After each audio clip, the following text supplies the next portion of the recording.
menghadiri talk show ya, talk show yang insya Allah pada sore hari ini kita laksanakan mengenai beasiswa kuliah di Timur Tengah. Insya Allah kita akan bersama nanti Mas Anggi Az-Zuhri MA, salah satu award di Qatar Foundation Scholarship. Kemudian juga dengan Mas Afik Miftahur Rizki Al-Haq, salah satu penerima beasiswa Al-Azhar University, juga beasiswa di Islamic University of Madinah, seperti itu. Alhamdulillah kedua pemateri kita juga sudah hadir bersama kita. Mungkin kalau teman-teman sekalian di sini masih bisa men-share sebanyak-banyaknya ya poster atau pengumuman tentang acara pada sore hari ini, bisa diajak teman-temannya agar banyak juga yang mendapatkan atau merasakan manfaat dari talk show pada sore hari ini.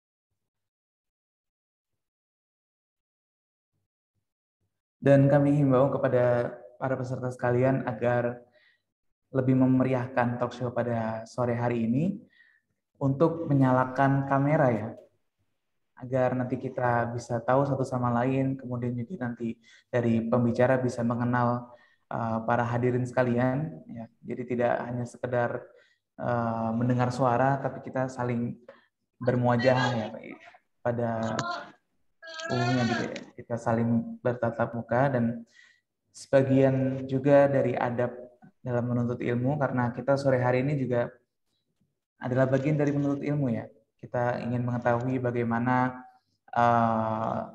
mungkin tips dan triknya untuk memasuki dunia perkuliahan di Timur Tengah, seperti itu. Baik, kita buka. Bismillahirrahmanirrahim. Assalamualaikum warahmatullahi wabarakatuh.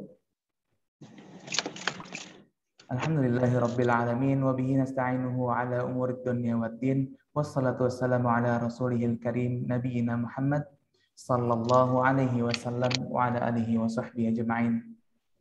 Alhamdulillah, tak henti-hentinya marilah kita panjatkan puja dan puji syukur kita kehadirat Allah Subhanahu wa taala, yang mana karena limpahan nikmat dan rahmatnya, alhamdulillah pada kesempatan kali ini Allah perkenankan kita untuk bertemu meskipun dalam keadaan virtual. Semoga tidak menghilangkan esensi dari menuntut ilmu itu sendiri. Kemudian marilah kita sampaikan salat beserta salam kita kepada Nabiullah Muhammad sallallahu alaihi wasallam, yang mana karena perjuangannya biiznillah alhamdulillah kita dapat merasakan bagaimana bermanfaatnya, bagaimana istimewanya Islam, bagaimana sempurnanya Islam, dan bagaimana Islam ini mengarungi kehidupan kita. Dan alhamdulillah kita dikaruniakan hidayah juga, yaitu hidayah Islam yang harus bersama-sama kita syukuri. Untuk membuka sesi pada sore hari ini, marilah kita memulai dengan bersama-sama membaca lafaz basmalah. Bismillahirrahmanirrahim. Insya Allah pada sore hari ini kita akan membahas ya terkait bagaimana sih beasiswa kuliah di Timur Tengah ya, dengan para pembicara kita yang luar biasa nih ya, merupakan awardee dari masing-masing beasiswa penyelenggara gitu ya, yang mana mas-mas yang luar biasa ini nanti bisa kita gali ilmunya bagaimana sih caranya mendaftar beasiswa kuliah di Timur Tengah gitu. Jadi bagaimana tips and triknya, bagaimana cara lolosnya dan segala macamnya ya. Jadi insya Allah nanti ada 2 sesi. Kita bagi menjadi 2 sesi, yaitu materi pertama, kemudian nanti ada dilanjutkan dengan materi kedua, kemudian sesi tanya jawab, dan terakhir adalah sesi dokumentasi dan penutup. Sebelumnya saya pengen cek salam dulu nih. Peserta semuanya dari mana ya? Boleh dituliskan di kolom chat ya. Mungkin asalnya dari mana nih? Agar kita tahu nih, wah jangkauannya sampai kemana sih? Wah luar biasa ya. Dari Gresik, Jatim hadir. Dari Riau, Karawang, Depok, Masya Allah. Luar biasa ya. Ada yang dari Pakistan, Masya Allah. Cibubur, Surakarta, wah sama nih ya. Berarti posisinya sama dengan saya gitu ya. Berada di Surakarta. Insya Allah luar biasa. Mudah-mudahan teman-teman di sini nanti mendapatkan manfaat yang banyak ya dari talk show pada sore hari ini. Bicaranya siapa gitu, MA pokoknya bilangnya. Lu ganteng nggak? Abian Syauki. Nggak kenal.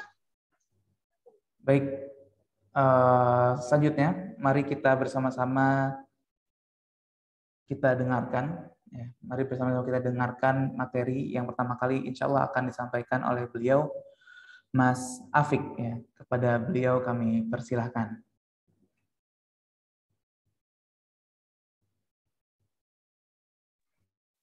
Ya, terima kasih. Ya, Bismillahirrahmanirrahim. Assalamualaikum warahmatullahi wabarakatuh. Suara saya terdengar, Mas Moderator? Terdengar, Ustaz? Terdengar ya? Ya, sudah terdengar. Bismillahirrahmanirrahim. Alhamdulillah wa kafa wa salatu wa salam ala rasulillah wa ala alihi wa sahbihi wa man tabi'ahum ajma'in ila yaumiddin, amma ba'd. Alhamdulillah pada sore hari ini ya, waktu Indonesia, kita semua dapat berkumpul di dalam ruangan virtual Zoom meeting kali ini atas berkat rahmat Allah Subhanahu wa taala yang tidak terkira dan tidak terhingga kepada kita semua. Kemudian sholawat serta salam semoga senantiasa tercurahkan kepada junjungan kita Nabiullah Nabi Muhammad sallallahu alaihi wasallam. Teman-teman sekalian yang semoga dirahmati oleh Allah Subhanahu wa taala. Pada sore hari ini saya diberikan amanah untuk menyampaikan tentang kalau kita sebut ya ini webinar tentang beasiswa seperti itu untuk studi di Timur Tengah. Saya sendiri sebelum memulai webinar mungkin akan perkenalan singkat ya. Nama saya Afik Miftah Rizky Al-Haq. Sekarang sedang menempuh studi S1 di Universitas Islam Madinah yang terkenal di kalangan masyarakat Indonesia, yaitu biasa disingkat dengan UIM seperti itu. Universitas Islam Madinah, atau kalau dalam bahasa Inggrisnya tadi yang telah disebutkan oleh Mas Moderator, yaitu Islamic University of Madinah seperti itu. Kemudian saya berasal sama ini kotanya dengan Mas Moderator juga dari Solo, Surakarta, dan kemudian saya mengambil jurusan syariah, Fakultas Syariah di Universitas Islam Madinah. Mungkin untuk menyingkat waktu, saya akan share screen ya teman-teman sekalian.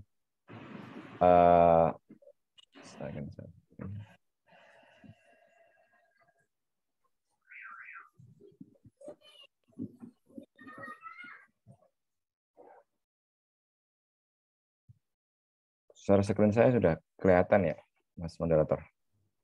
Sudah, Mas. Sudah ya, ya.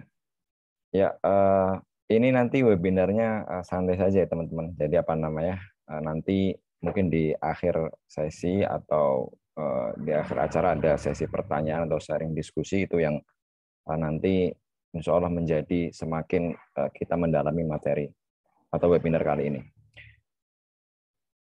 Ya, pertama saya ingin memberikan gambaran ya.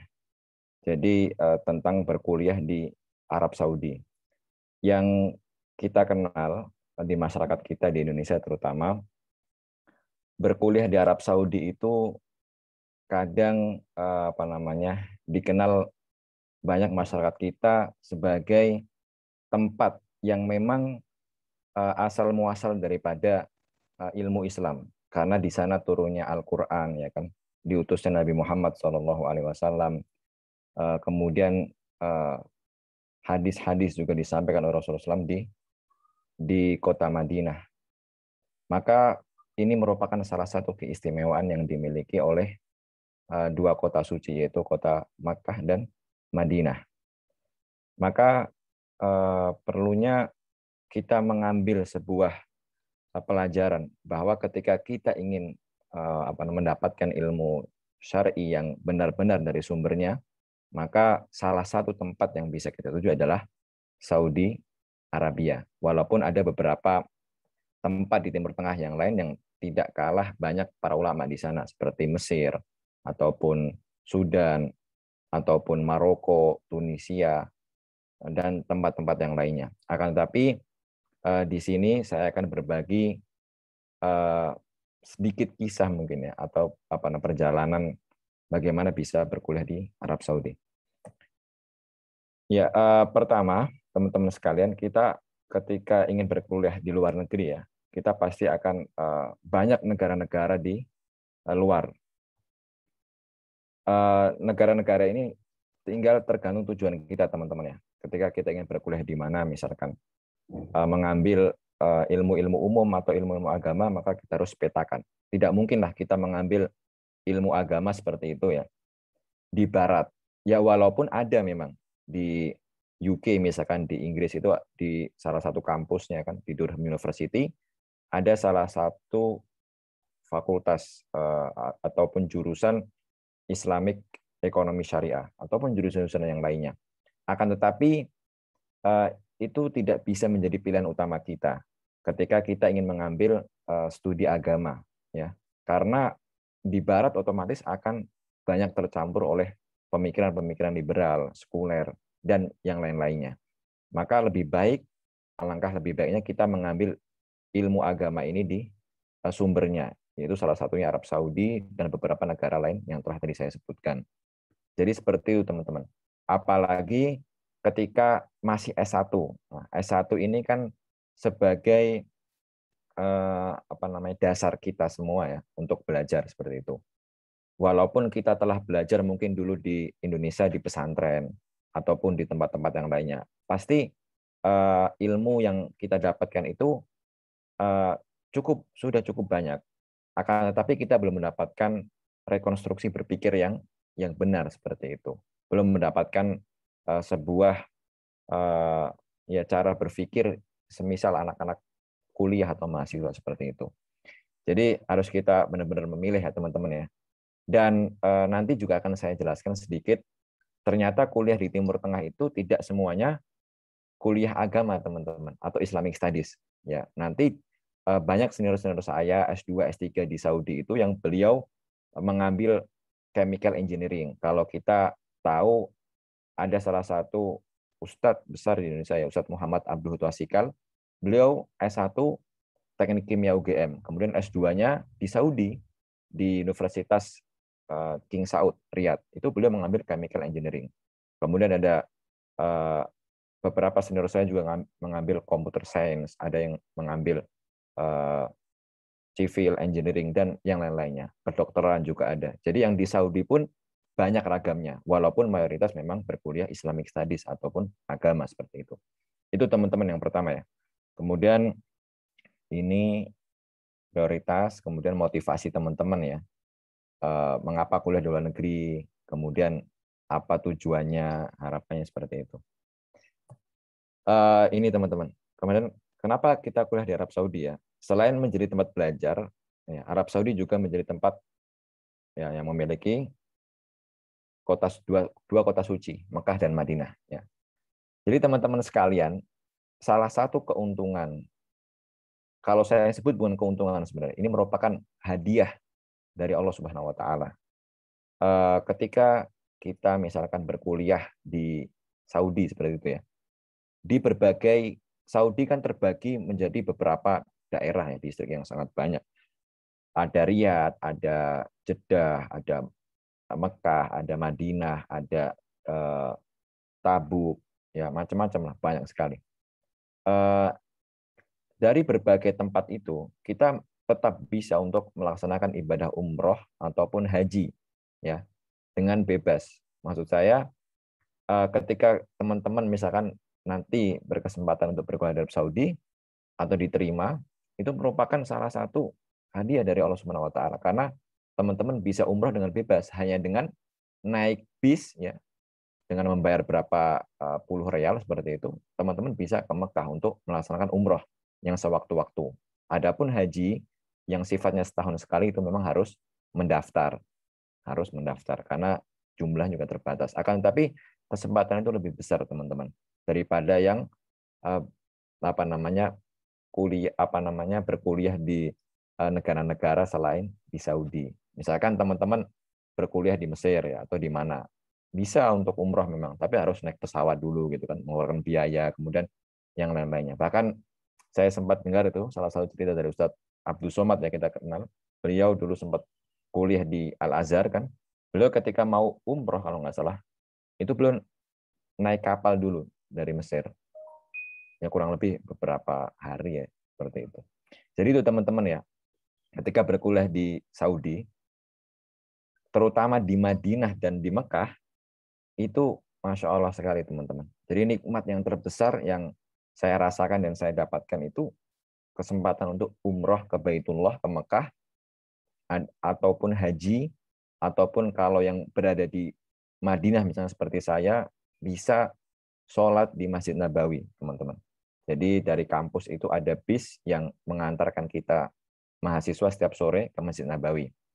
Itu merupakan salah satu kenikmatan luar biasa, teman-teman. Bayangkan, teman-teman, kita bisa sholat di Masjid Nabawi yang pahalanya 1000 kali lipat, dan kita bisa berziarah atau mengunjungi makam Rasulullah SAW. Itu sebuah kenikmatan yang luar biasa, teman-teman. Jadi tidak bisa kita dapatkan di tempat lain seperti itu. Jadi menurut saya, ketika kita mendapatkan kenikmatan ini saja, itu merupakan kenikmatan yang luar biasa, tidak terkira dan tidak terhingga seperti itu. Kita tahu masyarakat kita di Indonesia mau haji atau umroh saja susah, teman-teman. Harus mengumpulkan uang minimal, kalau sebelum corona, ya, teman-teman, itu sekitar 25 juta lah, itu untuk umroh saja. Ya, di sana hanya kurang lebih 1 minggu kalau nggak salah, 1 minggu sampai 10 hari, kemudian pulang. Kemudian kalau haji setahun sekali, itu pun antrinya lama sekali, ya, teman-teman, ya, dari Kemenak itu sampai 20 tahun, ya lama sekali. Kemudian kalau misalkan nih, teman-teman, ya, kalau misalkan apalagi sekarang corona, haji kemarin sudah tidak ada 2 tahun. Maksudnya Indonesia di backlist seperti itu, ya. Walaupun di Saudi tetap ada haji tidak mungkin tidak ada, akan tapi Indonesia di backlist untuk berangkat seperti itu. Jadi itu, teman-teman. Jadi ini kenikmatan luar biasa, tidak terkira dan tidak terhingga. Kemudian, teman-teman, di Saudi sendiri, ya, memang yang terkenal salah satunya UIM, ya. Tadi saya sebutkan Universitas Islam Madinah, ini adalah kampus saya, alhamdulillah. Kemudian ada Universitas Ummul Qura di Mekah. Kalau di UIM sendiri, kalau teman-teman ada beberapa alumni yang di Indonesia, ya, seperti Pak Hidayat Nur Wahid, ya, yang sekarang ketua MPR, beliau juga alumni Madinah, beliau alumni UIM, ya. Kemudian ada Habib Salim Al-Jufri, juga beliau alumni UIM seperti itu, dan beberapa Ustadz Firanda, Ustadz Khalid Basalamah, dan tokoh-tokoh yang lainnya, ya, itu alumni Universitas Islam Madinah seperti itu, teman-teman. Kemudian Ummul Qura di Mekah juga terkenal, ya. Salah satu alumni Ummul Qura yaitu Pak Said Akil Siraj, kalau teman-teman tahu, ya, yang ketua PPNU sekarang. Dan ini, teman-teman, universitas-universitas lain di Saudi bisa dilihat, ya. King Saud di Riyadh. Ini kemudian ini IMSIU. Ini adalah pusatnya LIPI, ya, teman-teman. Jadi kalau teman-teman tahu LIPI yang di Jakarta, ini pusatnya di Imam Muhammad bin Saud Islam University. Kemudian Taibah University di Madinah. Nah, kalau di Taibah ini ada bagi yang akhwat itu bisa mendapat Taibah. Kalau di tempat saya di Madinah itu tidak ada akhwat, laki-laki semua. Kalau di Ummul Qura ada akhwat, di King Saud ada kalau nggak salah, di King Abdul Aziz juga ada beberapa mahasiswi kita dari Indonesia. Kemudian di Kaus, nah ini teman-teman, King Abdullah University of Science and Technology, ini fakultas-fakultas umum di sana. Kemudian KFUPM, Petroleum and Minerals, Qasim University, ini tempatnya Syekh Utsaimin, kalau teman-teman tahu, seorang syekh yang sangat terkenal ya. Kemudian Sulaiman Ar-Raji University. Nah, di sini ada teman saya yang ngambil kedokteran di sana. Ini merupakan universitas yang didirikan oleh Ar-Rajihi. Salah satu, kalau kita kenal, Ar-Rajihi itu merupakan bank terbesar di Saudi ya. Bank yang terbesar di Saudi, dan bank ini bebas dari riba seperti itu. Jadi ketika misalkan salah satu akarnya teman-teman ya, ada kalau di bahasa kita kredit lah gitu. Tapi mereka bukan kredit seperti itu. Jadi mereka membeli mobil itu dulu, punya punya gudang mobil seperti itu. Kemudian baru diakadkan ke pembeli seperti itu.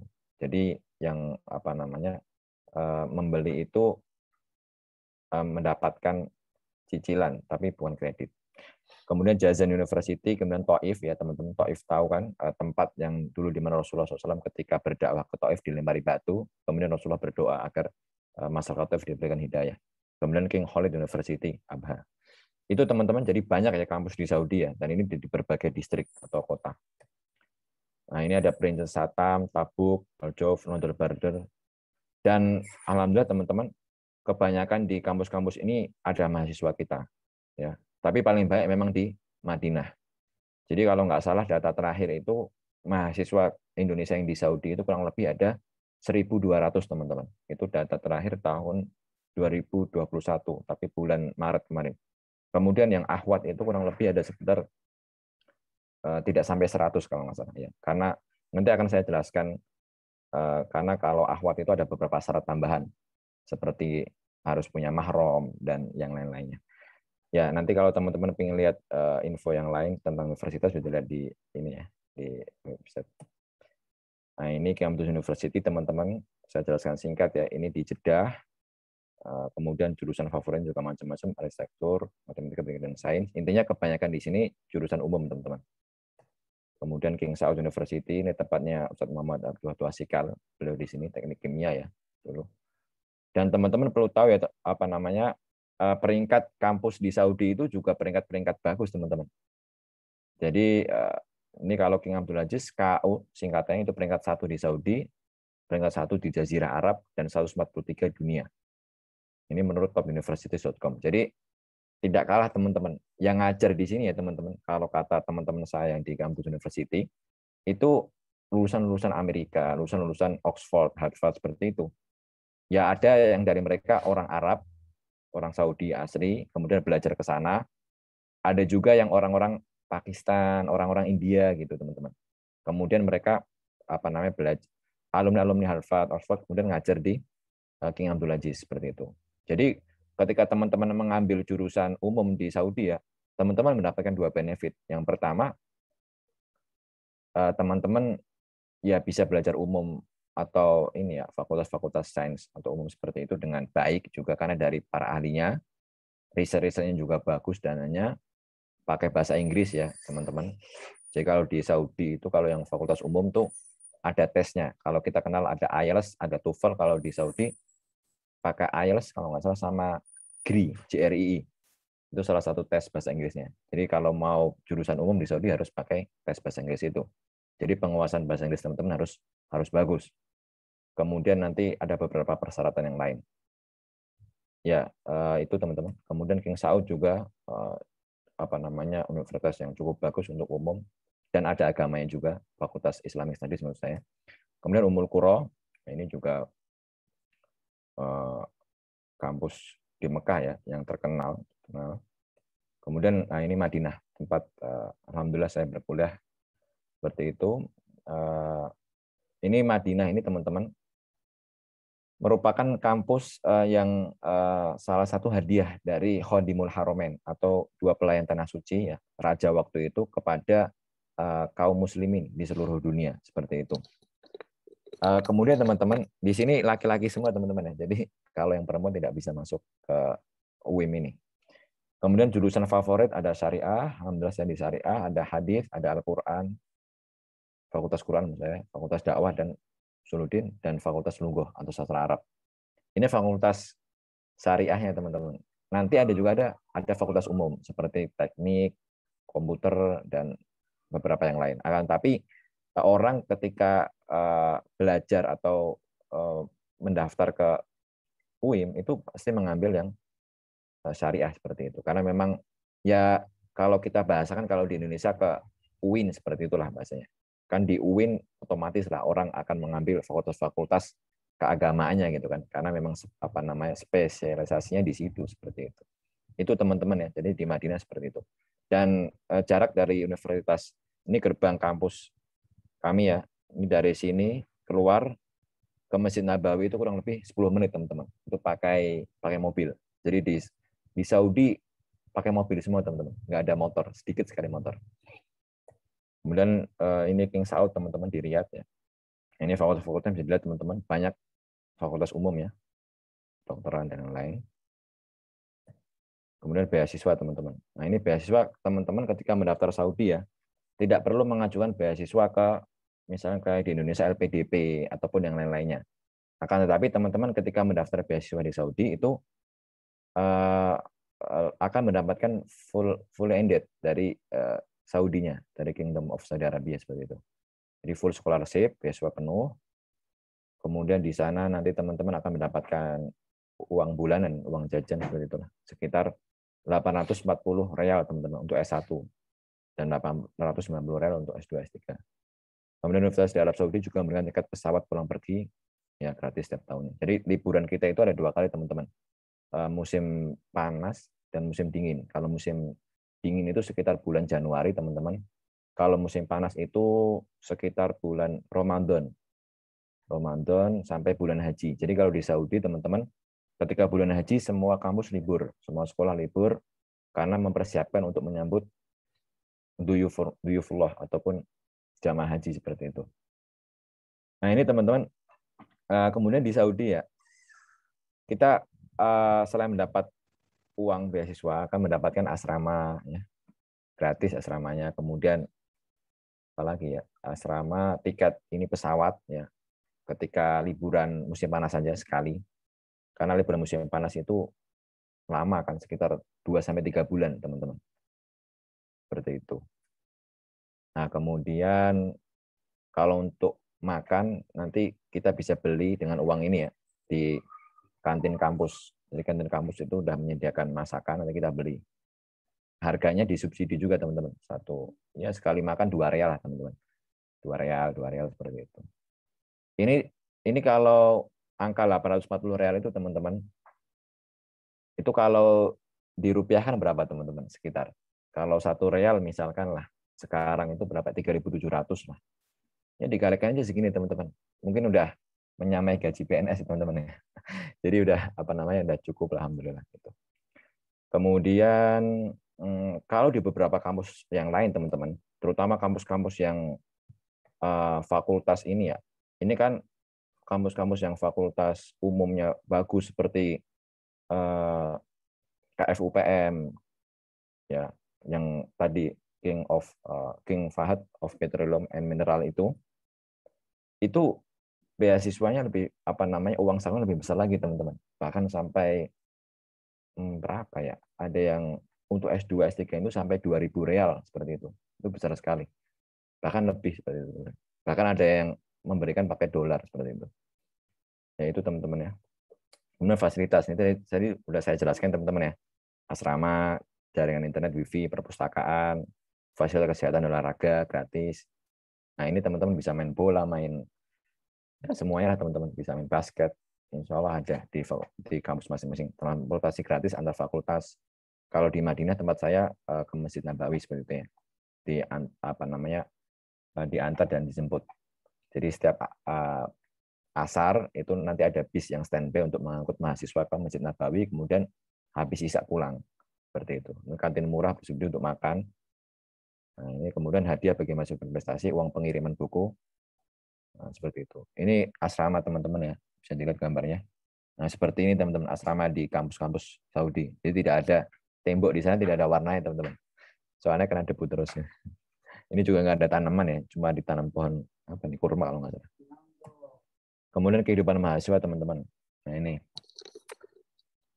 kehidupan mahasiswa di sana untuk belajar S1 sebenarnya sama seperti Indonesia teman-teman ya, sekitar 4 tahun lah. Sekarang apa itu udah dirubah teman-teman. Jadi sekarang itu harus 4 tahun sekolahnya. Kalau lebih dari 4 tahun di DO nanti. Ya S2 sekitar ya 2 sampai 4 tahun, S3 sama sih 4 tahun. Kemudian beberapa universitas mewajibkan program Iqdad Lugawi. Ini seperti apa ya, program persiapan bahasa Arab seperti itu teman-teman. Tapi bagi yang belum bisa, kalau yang di Indonesia yang udah ekspor seperti itu ya sudah tanpa melewati ini. Dan waktu itu ya alhamdulillah saya langsung kuliah seperti itu. Jadi langsung masuk ke jenjang kuliah 1 tanpa melewati program persiapan bahasa. Kalau persiapan bahasa itu kurang lebih 2 tahun teman-teman. Tapi nanti ada ujiannya juga untuk penempatan kelas seperti itu. Kemudian untuk bahasa pengantar, kalau yang Islamic Studies pakai bahasa Arab, teman-teman. Tapi ini apa namanya? Kalau di Indonesia kan ada tes TOEFL ya kalau nggak salah ya. Nggak usah nyantumin itu sih. Yang penting nanti teman-teman dites, ada tes interview dan yang lain. Kemudian teman-teman ini jumlah mahasiswa Indonesia nih.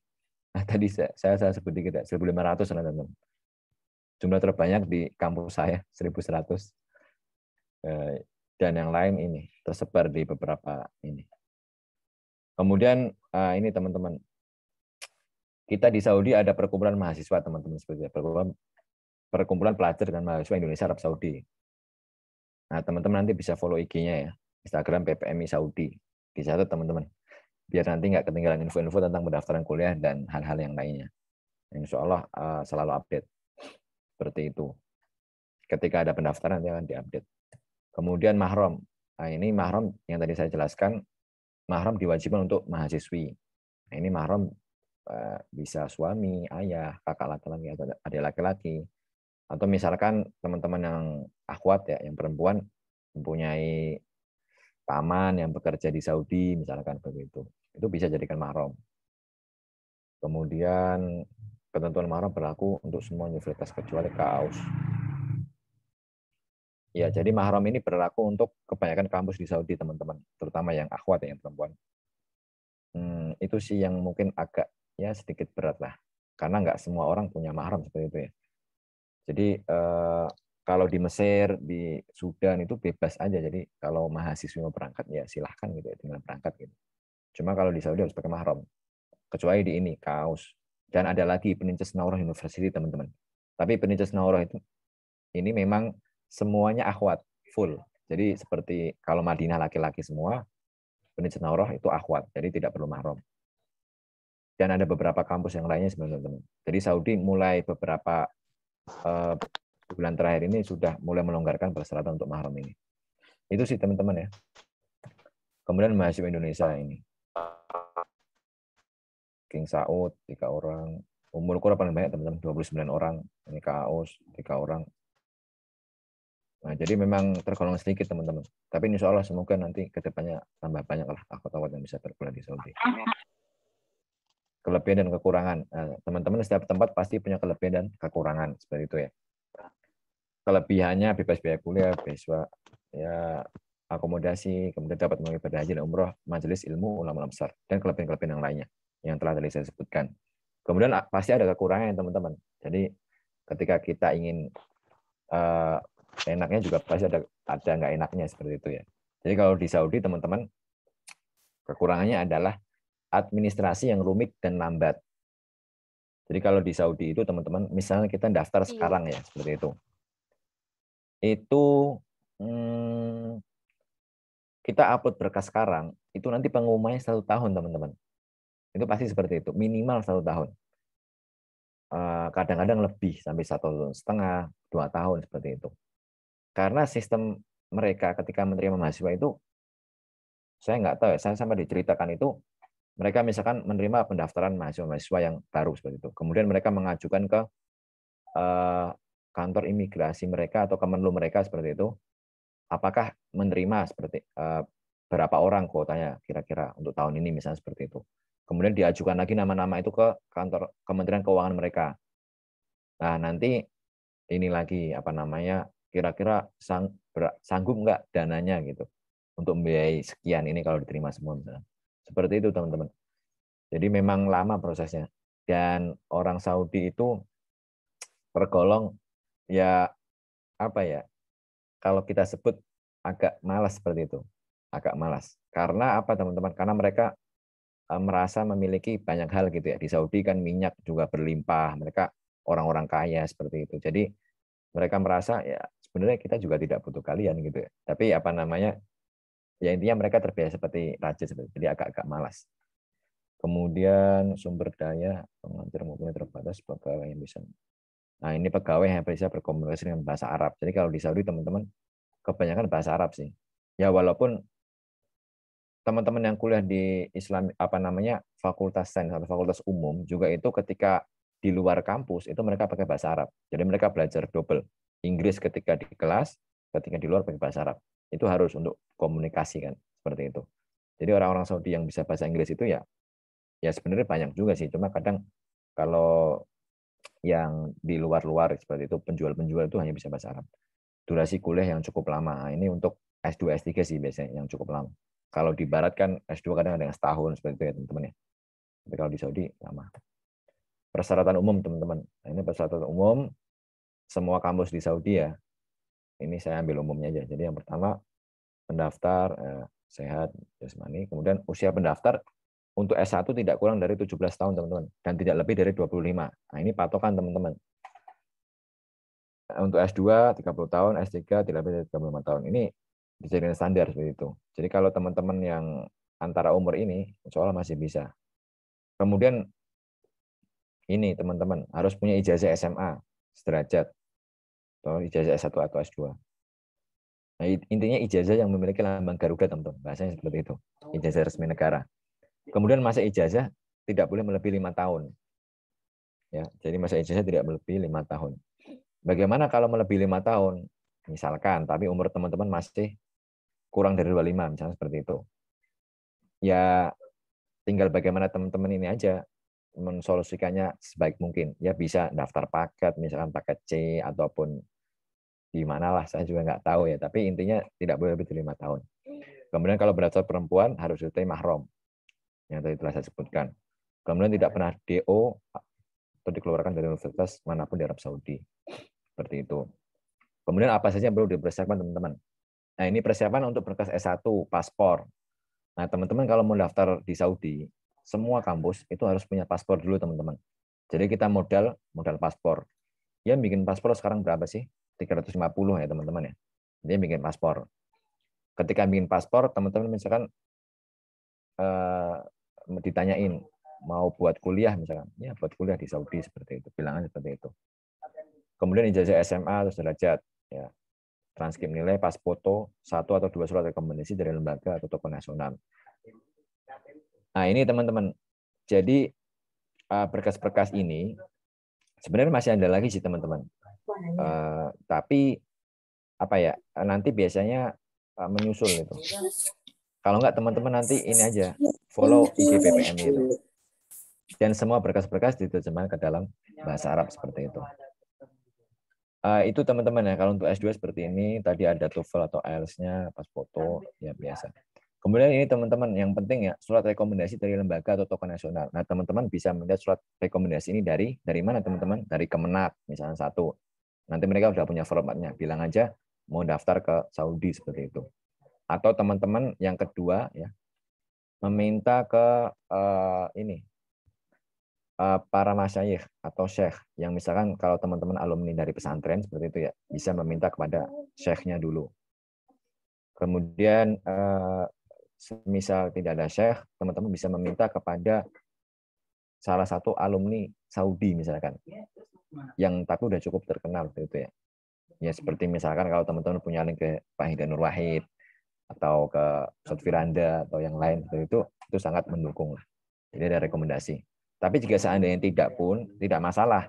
Kemenak satu misalkan, terus yang satunya dari sekolah teman-teman atau pondok teman-teman. Itu sudah cukup. Saya juga dulu seperti itu. Jadi tidak perlu meminta sampai ke Pak Idanur Wahid atau Ustadz Firanda itu tidak usah seperti itu. Itu teman-teman ya. Kemudian nanti tambahan-tambahan yang lain bisa teman-teman lihat lebih lengkap di IG PPMI Saudi seperti itu. Nah ini kalau berdaftar promo ada tambahannya teman-teman. Berkas mahram. Ya. Mahram harus dibutuhkan dengan iqomah atau paspor. Jadi kalau di Saudi itu nanti kita mendapatkan iqomah ataupun KTP sementara lah sebagai civil resident. Tata cara mendaftar ini secara umum ya nanti teman-teman masuk ke web pendaftaran, baca dengan saksama dan ikuti langkah-langkah pendaftaran. Ini biasanya ada 2 bahasa teman-teman ya, bahasa. Ada lebih dari 2 bahasa sih biasanya. Ada bahasa Inggris, ada bahasa Arab dan bahasa-bahasa yang lainnya. Kemudian isi formulir online ya, nomor paspor, nama seperti itu ya, biasa. Kemudian upload berkas-berkas. Nah, teman-teman berkas-berkas yang tadi telah saya sebutkan ya seperti ini itu harus diterjemahkan ke dalam penerjemah bahasa Arab seperti itu. Di mana kita nyari penerjemah bahasa Arab yang resmi dan tersumpah, ya kita bisa cari banyak sih sebenarnya. Kalau teman-teman ingin mudah, ya itu aja follow aja IG PPMI Saudi, nanti di situ ada jasa penerjemahan. Itu resmi dari perwakilan mahasiswa di sana. Jadi PPMI itu sekali lagi seperti BEM lah kalau di Indonesia seperti itu. Kemudian nanti teman-teman bisa upload di mana? Di ini ya, di itunya websitenya. Kemudian setelah selesai semuanya akan muncul nomor pendaftaran milik kita. Ini namanya Rokmut Tolab biasanya, itu nomor pendaftaran. Dan nomor itu disimpan baik-baik teman-teman.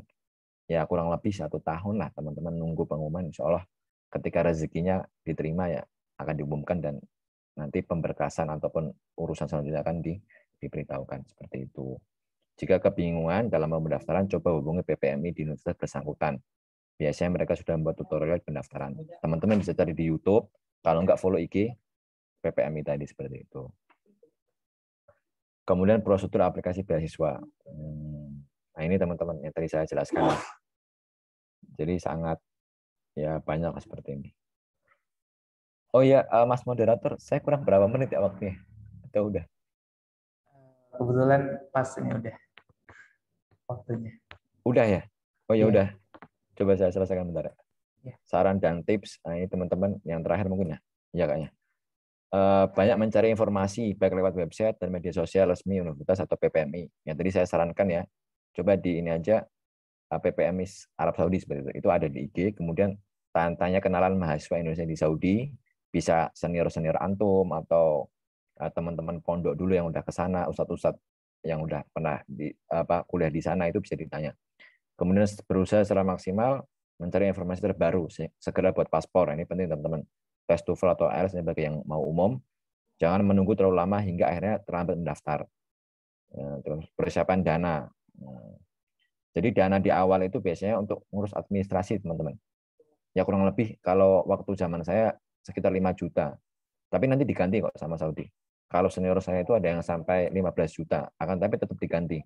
Jadi itu dana di awal saja untuk mengurus berkas dan nanti akan diganti. Yang terakhir teman-teman banyak berdoa dan sabar. Kadangkala proses ya atau progres tidak jelas ya seperti itu. Yang intinya banyak dari minta doa ke orang tua, banyak sholat tahajud seperti itu teman-teman. Jadi insya Allah Allah memudahkan. Mungkin seperti dari saya, jazakumullah khairan. Saya kembalikan ke moderator. Baik, jazakumullah khairan kepada Mas Afik yang sudah menyampaikan ya, luar biasa, cukup lengkap tadi sudah disampaikan terkait berkuliah di Timur Tengah, khususnya di Saudi Arabia.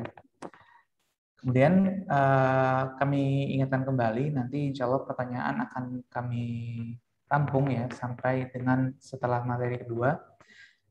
Ya, sesi pertanyaan nanti setelah materi kedua. Seperti itu. Kemudian mari kita dengarkan bersama-sama. Alhamdulillah sudah hadir bersama kita Mas Anggi Az-Zuhri.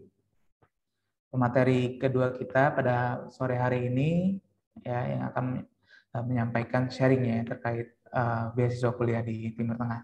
Kepada Mas Anggi kami persilahkan. Bismillah, salatu wassalamu ala rasulillah wa ala alihi wa ashabihi wa man tabi'ah. Subhanaka la ilma lana illa ma 'allamtana innaka antal alimul hakim. Terima kasih ke moderator. Sebelumnya saya cukup mengapresiasi yang dari PPI Saudi ya, PPMI Saudi cukup lengkap dan juga sudah membantu sedikit prosesi kuliah, bagaimana prosedur kuliah di Timur Tengah secara umum. Sebenarnya sebelumnya saya sendiri ini alumni dari Hamad bin Khalifa University. Itu adanya di Doha di Qatar. Negara sebelumnya saya sering ketemu beberapa orang kebingungan perbedaan antara Qatar dengan Dubai itu apa ya. Saya perjelas ini dulu.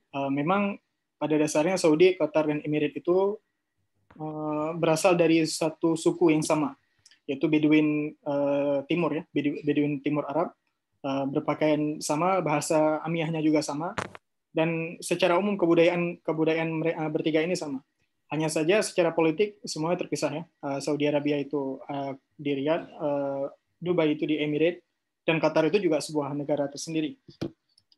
Perbedaan politik ini bukan jadi pembicaraan yang akan kita buka hari ini, tapi itu sebuah topik yang juga sehari ini menjadi bagian dari ada sebuah studi namanya Gulf Study, Dirasatil Khalij, studi tentang negara-negara Teluk, dan itu mungkin juga akan saya berikan sedikit informasinya tentang itu. Baik, saya akan lebih fokus nanti di Qatar ya, lebih banyaknya di situ. Sebelumnya juga kembali lagi saya berterima kasih kepada PPMI Saudi yang sudah menjelaskan sedikit prosesinya, tapi semua yang tadi disebutkan itu hanya berlaku untuk level undergraduate atau level sarjana. Di Qatar sendiri level sarjana itu ada 3, ini terlihat ya yang di layar ya. Screen-nya terlihat semuanya. Ini website. Ya karena saya nggak buat PowerPoint-nya banyak ini. Dan untuk informasi yang lebih spesifik tentang setiap kampus, saya menyarankan untuk berkomunikasi langsung dengan PPI Qatar. Oh ya, sebelumnya jumlah kami, kalau tadi PPMI Saudi itu bisa sampai 1.000 mahasiswa lebih, kami hanya sekitar 70 mahasiswa. Dominannya orang Indonesia yang berada di Qatar itu bekerja di perminyakan atau di sektor perhotelan. Lebih banyak di bagian itu daripada di sebagai mahasiswanya. Saya sendiri juga waktu batch saya atau angkatan saya yang pergi ke Doha itu hanya 3 orang. Dan setelahnya itu hanya 1 orang, setelahnya 3 orang, dan yang baru berangkat ini sekitar 4 orang. Oke. Di Qatar sendiri kampusnya itu nggak sebanyak di Saudi, lebih sedikit ya. Dulu sebelum tahun 2000-an hanya ada 1 kampus di situ, yaitu kampus Qatar University ya. Dan ini kampus tunggal yang ada di sana didirikan oleh Sheikh Yusuf Qaradawi. Beliau muassis dari kampus ini, dan kampus ini sekarang lebih fokus ke jurusan-jurusan yang sifatnya lebih sains dan sosial. Sementara untuk dirasa Islamiyahnya, mereka sudah mengalihkan ke 1 kampus lain, yaitu kampus saya, Hamad bin Khalifa University. Nanti juga saya akan jelaskan dua-duanya. Baik, Qatar juga punya kampus yang bukan kampus yang memang punya kultur Qatar ya, seperti sebenarnya ini cabang kampus dari US seperti Georgetown atau Northwestern atau Weill Cornell, dan ini hanya tersedia untuk jurusan-jurusan tertentu. Mereka sudah mengarahkan setiap kampus itu punya program unggulannya dan hanya menyediakan program itu di Qatar. Baik, saya langsung saja ke beberapa universitas. Mungkin paling pertama itu di Jamiah Qatar. Jamiah Qatar sendiri ini kampus yang memang terletak di tengah Doha. Lokasinya memang berada di pusat di kota Doha. Biasanya mahasiswa Indonesia yang datang kemari ke Jamiah Qatar, biasanya mereka yang mengikuti program ANNS, Arabic for Non-Native Speaker. Itu seperti program diploma 1 tahun, kita belajar bahasa Arab dengan kurikulumnya. Kemudian setelah 1 tahun, kita diberikan pilihan untuk melanjutkan ke tahun kedua dengan biaya sendiri atau dipulangkan ke institusi masing-masing. Kebanyakan mahasiswa Indonesia datangnya ke program ini, dan hanya program ini yang sampai tahun 2019 punya scholarship yang pasti. Itu program yang paling banyak diikuti oleh mahasiswa Indonesia yang ke Jamiah Qatar. Sementara di college lain atau di fakultas lainnya juga ada, seperti di engineering atau di ekonomi. Ada beberapa mahasiswa yang sebenarnya mereka ini orang Indonesia tapi lahir dan besar di Qatar. Mereka generasi pertama orang Indonesia yang lahir di Qatar. Kebanyakan dari mereka kalau di Jamiah Qatar ini mengambil misalnya mechanical engineering atau civil engineering atau ekonomi, business and management. Intinya jurusan yang lebih mengarah ke sains dan sosial. Sementara yang di Dirasah Islamiyah didominasi oleh orang-orang Nigeria atau dari Sudan, yang juga mereka sendiri itu lahir dan besar di Qatar ya. Sedikit juga ini profil yang sebenarnya jarang orang ketahui. Qatar itu jumlah penduduk aslinya hanya 11%. Dari 3 juta total populasi di Qatar, hanya sekitar 400.000 saja yang memang punya paspor Qatar. Sisanya merupakan ekspatriat, termasuk kita Indonesia yang datang ke sana diberikan izin tinggal yang kalau saya kemarin dapatnya 2 tahun. Ada yang dapat 3 tahun, kalau yang kerja biasanya dapat 5 tahun. Nah, sisanya itu orang-orang non-Qatari, paling dominasi dari golongan ini, paling didominasi oleh India dan Pakistan. Indonesia mungkin setelah Filipina, cukup banyak juga orang Indonesia yang berada di sana. Makanya kalau kita melihat ke kampusnya sendiri di Jamiah Qatar, lebih ramai orang yang non-Qatari, yang bukan Arab, seperti Nigeria, Sudan, Somalia. Mereka mengambil kuliah di Dirasah Islamiyah di Qatar. Baik, di Qatar University sendiri, bahasa pengantar utamanya adalah bahasa Inggris, bukan bahasa Arab. Bahasa Arab hanya menjadi bahasa pengantar utama di Dirasah Islamiyah. Bahkan menurut info satu mahasiswa yang ada di sana, dia angkatan 2019 baru masuk 2 tahun, sebagian course atau sebagian mata kuliah sudah dialihkan menjadi mata kuliah bahasa Inggris. Jadi sebenarnya pada dasarnya kalau ini juga menjadi perbedaan antara Qatar, Emirates dengan Saudi. Jika nanti sampai di Qatar atau pernah biasanya kalau umrah, ini sekarang Qatar Airways juga ada buka untuk umrah. Andaikan umrah nanti dibuka menggunakan Qatar Airways dan kita sebenarnya punya free visa 30 hari, kita bisa masuk ke Doha. Jika kalian masuk ke Doha nanti, yang akan ditemukan komunitas yang berbicara bahasa Inggris itu lebih banyak. Bahkan untuk belajar bahasa Arab itu sangat sulit di Qatar. Saya sendiri memang S1-nya itu di jurusan pendidikan bahasa Arab. Ketika sampai di Qatar, saya terkejut karena di sini lebih dominan bahasa Inggris. Ya, alhamdulillah juga punya basic bahasa Inggris sehingga mampu untuk berkomunikasi dengan mereka. Bahkan hingga hari ini kemampuan bahasa Arab saya stuck, berhenti di satu level, tapi bahasa Inggrisnya justru lebih meningkat. Nah, begitu juga kondisi di seluruh universitas yang ada di Qatar. Itu sekilas tentang Qatar University. Besaran scholarship yang ada di sini untuk NNS itu sekitar 700 rial per bulan ya, karena mereka dimasukkan dalam kategori diploma. Untuk yang bukan program diploma, ya program misalnya S1 di bidang teknik sipil, mereka mendapatkan sekitar 4.500 rial per bulan. Dan itu nanti juga akan dipotong ke asrama dan sebagainya. Itu total di kontrak beasiswanya nanti. Ya, itu di Jamiah Qatar. Sementara untuk program graduate-nya atau program level pasca sarjana, Jamiah Qatar itu nggak punya beasiswanya. Walaupun opsi programnya tetap ada seperti doktoral, master tetap ada. Tapi kalau mau datang ke sana atau berkuliah di Jamiah Qatar, di Qatar University itu harus menggunakan biaya sendiri. Dan biasanya mereka yang berkuliah di level postgraduate di Jamiah Qatar itu pekerja yang ada di sana. Seperti beberapa teman kami yang Indonesia juga, mereka mengambil PhD di bidang perminyakan di Jamiah Qatar, tapi dengan biaya kuliah sendiri. Dan biaya kuliahnya cukup mahal, per SKS-nya sekitar 4 juta lebih. Sekitar 8 juta per SKS. Satu mata kuliah mungkin ada 3 SKS. Totalnya barangkali sekitar 600 juta per tahun untuk yang level postgraduate-nya. Nah, untuk yang mau mencari postgraduate di bidang dirasah Islamiyah, bidang sosial, bidang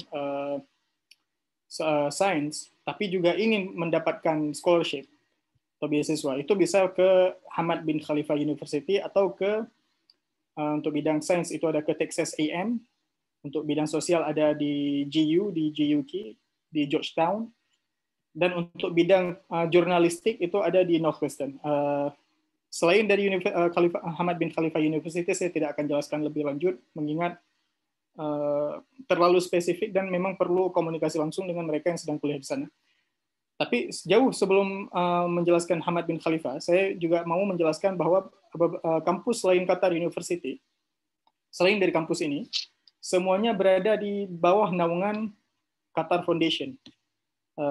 Barangkali di sini ada yang nama ini cukup familiar kalau bagi kita yang sering nonton bola ini ceritanya. Kalau Barcelona dulu menjadi Qatar Foundation ini menjadi sponsor. Hari ini PSG juga menjadi sponsor dari Qatar Foundation. Nah, Qatar Foundation ini seperti yayasan besar, yayasan wakaf yang diberi yayasan wakaf milik pemerintah Qatar. Setelah melakukan wakaf produktifnya selama 10 tahun, mereka mendirikan banyak university di kompleks Qatar University, Qatar Foundation. Jika mau buka Google Maps, ntar tulis saja itu Qatar Foundation Complex. Ntar di dalam kompleks itu ada HBKU, ada Georgetown, dan ada 9 kampus. Semua yang berada di dalam kompleks Qatar University, biaya operasional, biaya kita berkuliah di sana, atau beasiswa yang akan kita dapatkan, itu berasal dari Qatar Foundation sendiri. Ini lembaga yang cukup besar. Baik, itu Qatar Foundation. Kita pindah ke Hamad bin Khalifa University, ini kampus yang saya belajar di sini. Hamad bin Khalifa University sebenarnya ini kampus yang cukup baru, 2010 baru menjadi sebuah universitas. Sebelum itu dikenal dengan QFIS, Qatar Faculty of Islamic Studies.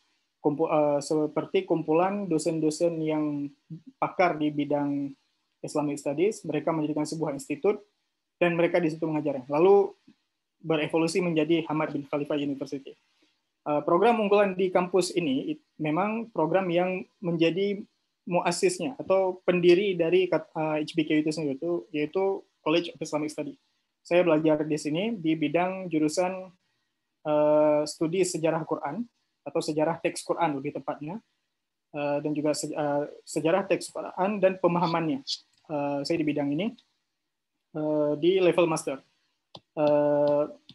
Prosesi pendaftarannya sebenarnya cukup simpel. Saya hanya mengumpulkan sekitar 5 atau 6 dokumen. Tapi ada beberapa hal yang membuat, walaupun dia terkesan simpel, tapi cukup rumit. Seperti rekomendasi yang diterima oleh HBKU itu adalah rekomendasi dari mereka yang punya hubungan akademik dengan kita, satu orang. Yang kedua, punya hubungan sosial dengan kita. Artinya walaupun yang memiliki hubungan akademik dengan kita itu bukan seorang doktor, tidak punya nama besar, tapi rekomendasi dia itu lebih berharga daripada rekomendasi misalnya, ini kebalikan dari yang Saudi tadi ya. Kalau Saudi lebih fokus kepada nama besar seorang tokoh, kalau di Qatar itu lebih fokus kepada hubungan erat antara yang memohon dengan yang memberikan rekomendasi. Itu contoh yang membuat dia rumit. Juga satu lagi ada personal statement seperti essay. Essay ini antara 500 sampai 700 kata, ditulis baik dalam bahasa Arab atau dalam bahasa Inggris, berisi kenapa kita mau berkuliah di sini dan apa membuat kampus ini harus memilih kita. Dan di bagian ini yang paling krusial, biasanya saya punya teman satu orang, dokumen dia tidak lengkap, sama sekali tidak lengkap. Bahkan rekomendasi dia tuh nyampainya sekitar 3 hari setelah aplikasi ditutup. Tapi karena personal statement dia cukup bagus, bahkan waktu saya membaca saya juga sangat kagum dengan cara dia menulis. Dia menjadi lulusan yang paling pertama masuk dalam list interview. Nah, lebih fleksibel lah kalau di Qatar ya, atau di HBKU sendiri itu lebih fleksibel. Baik, program yang ada di HBKU, satu lagi ini mohon nanti ini disclaimer saja. Di Qatar, walaupun juga punya karakter yang sama dengan Saudi Arabia, sama-sama fokus pada Islamic law and principles, tapi secara kehidupan Qatar itu lebih mirip dengan US. terutama di wilayah kompleks Center Foundation. Lebih kita nggak akan asing dengan bertemu dengan mereka yang tidak free hair atau tidak berjilbab, atau mereka yang datang seperti saya misalnya, saya kuliah di Islamic Studies, tapi saya tidak pernah menggunakan sop atau menggunakan jubah. Itu tidak punya code khusus. Bahkan kami saya sendiri lebih merasa saya tidak sedang berada di Arab. Saya lebih merasa saya sedang berada di seperti di Eropa, hanya saja padang pasir gitu ya. Nah, makanya mungkin di foto-foto jika buka IG-nya atau Instagram-nya dari HPKU juga akan lebih banyak temukan orang-orang yang kita kira ini mereka bukan belajar studi Islam. Baik, ini program yang ada di Islamic Studies. Ada Islam and Global Affairs, ini seperti public policy atau kebijakan publik, kuliah tata negara, ini masuk kemari. Kemudian ada Applied Ethics, ini seperti hukum etika. Ini sebuah jurusan yang cukup baru ya. Kemudian ada studi Islam kontemporer. Kalau nggak salah saya di Indonesia ini ada di UGM dengan di Uinsuka kalau nggak salah. Nanti kalau ada yang berkuliah di situ mohon dikonfirmasi ya. Ada juga Master Islamic Art and Architecture. Ini khusus untuk mereka yang dulunya mengambil teknik sipil, tapi mau fokus ke bagian desainnya, bukan ke bagian konstruksinya. Mereka bisa mengambil di bagian ini. Ini biasanya ntar penelitiannya lebih ke soal masjid, soal bangunan sekolah yang klasik di Indonesia misalnya, atau pondok pesantren. Ada satu orang yang berkuliah di sini, penelitiannya tentang pondok pesantren Gontor ya. Dia bukan alumni Gontor, dia orang Brunei. Dia meneliti tentang bagaimana Gontor itu membuat sebuah daerah punya identitas yang ya misalnya seperti Ponorogo, itu lebih dikenal dengan Gontornya daripada di Ponorogonya. Dia mempelajari soal itu. Ada juga antar Islamic Finance dan juga Islamic Finance Economy yang level PhD-nya. Ini yang di Islamic Studies, di program yang atau di college yang lain juga ada seperti studi terjemah, ada juga medicine, dan ada beberapa opsi ya. Hanya saja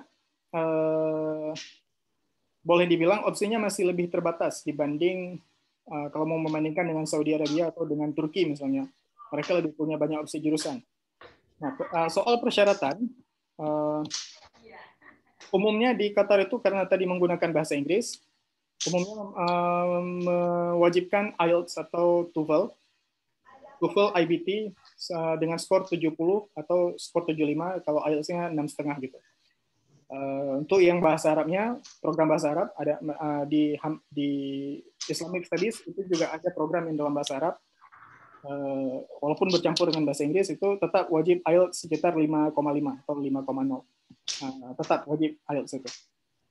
Kemudian persyaratan lainnya, ntar ini persyaratan ketika sudah masuk di Qatar ya, bebas dari beberapa penyakit tertentu seperti TBC atau hepatitis. Biasanya kalau yang mendapat ini dipulangkan langsung atau dirawat sampai 1 tahun di Qatar, di dalam Qatar, ntar diberikan perawatan khusus. Oke. Karena jumlah tadi yang diterima juga sedikit, maksudnya mahasiswa di Hamad ini satu kelasnya hanya 3 atau 4 orang per kelasnya. Ini di level master. Berbeda di KU atau di Jamiah Qatar, satu kelasnya mungkin bisa sampai 15 atau 16 orang. Sementara di sini berbeda. Baik, itu sekedar persyaratan yang muncul ya, yang ada di Islamic College of Islamic Studies. Baik, bagaimana dengan besaran beasiswanya?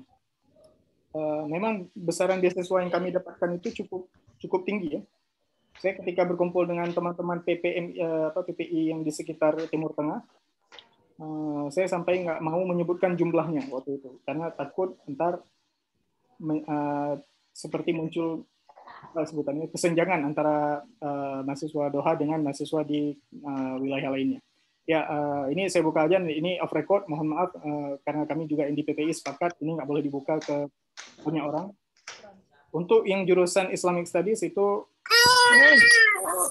stipend atau gaji yang diterima atau besaran beasiswa yang diterima itu sejumlah 3.500 rial per bulan selama 20 bulan atau sekitar 16 juta atau 17 juta.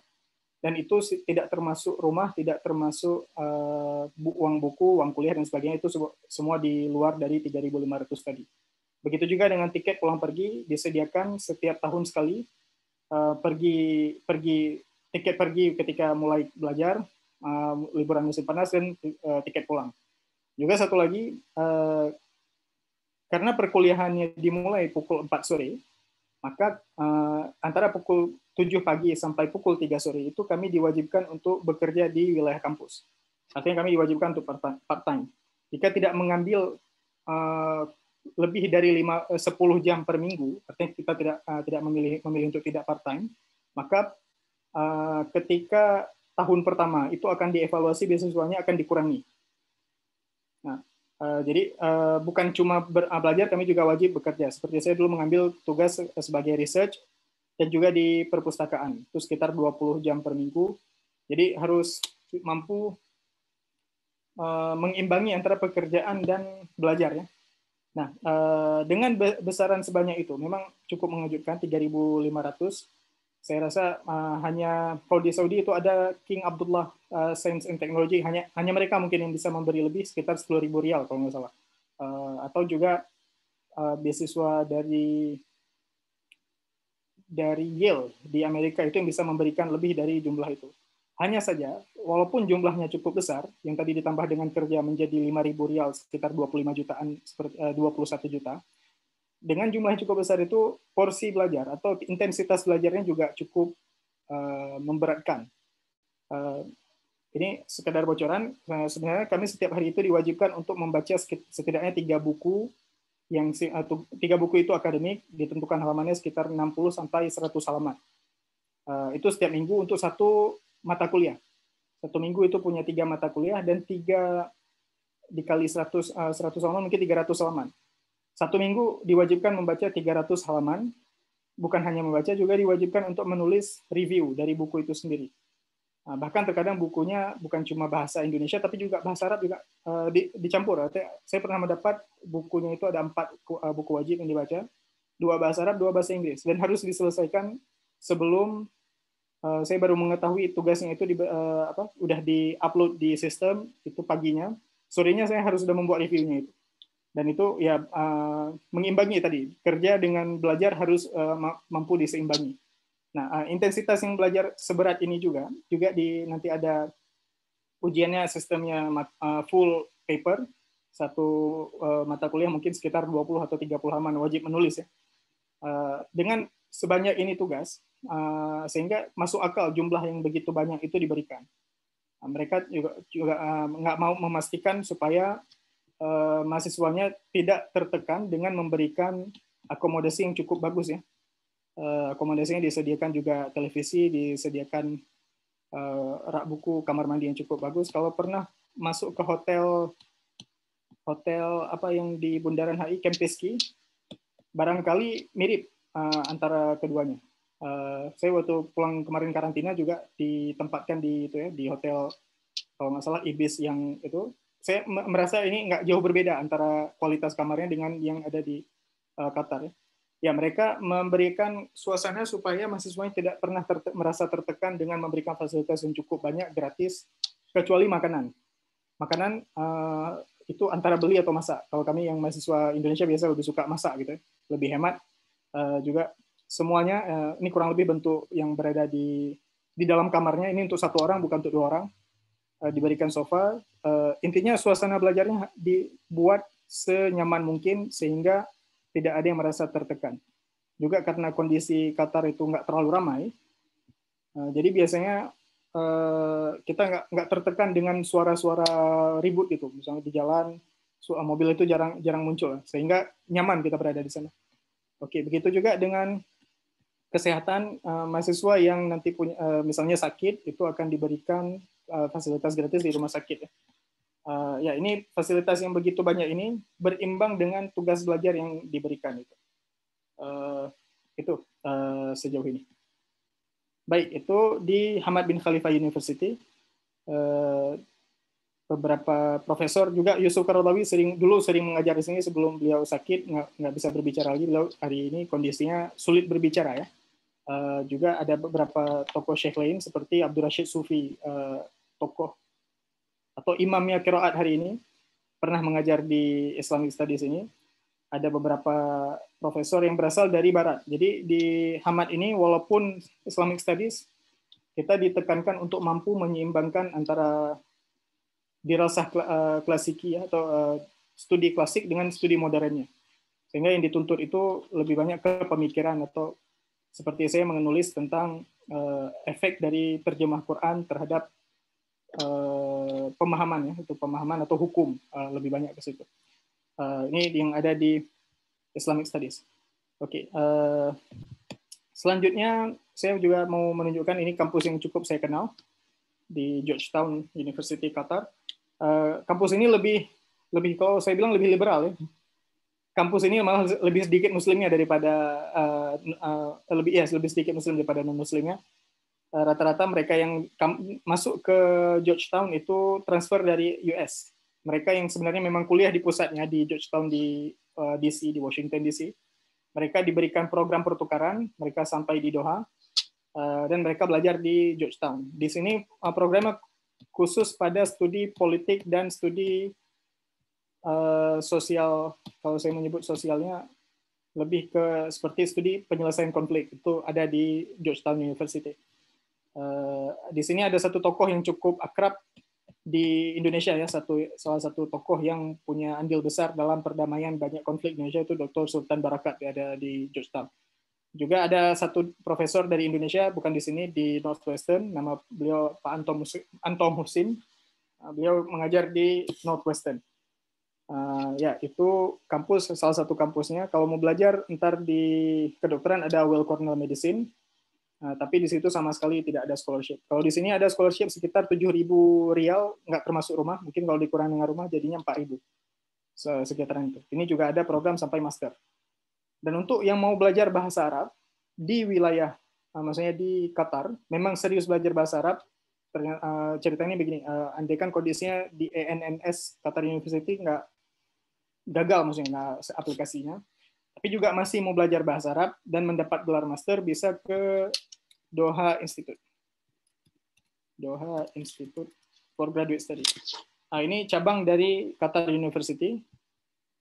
Di sini ada master for Adabul Arabi, sastra Arab. Mereka punya program itu. Dan tuh PhD, oh ya satu lagi, di Hamad, antara master dengan PhD itu berbeda.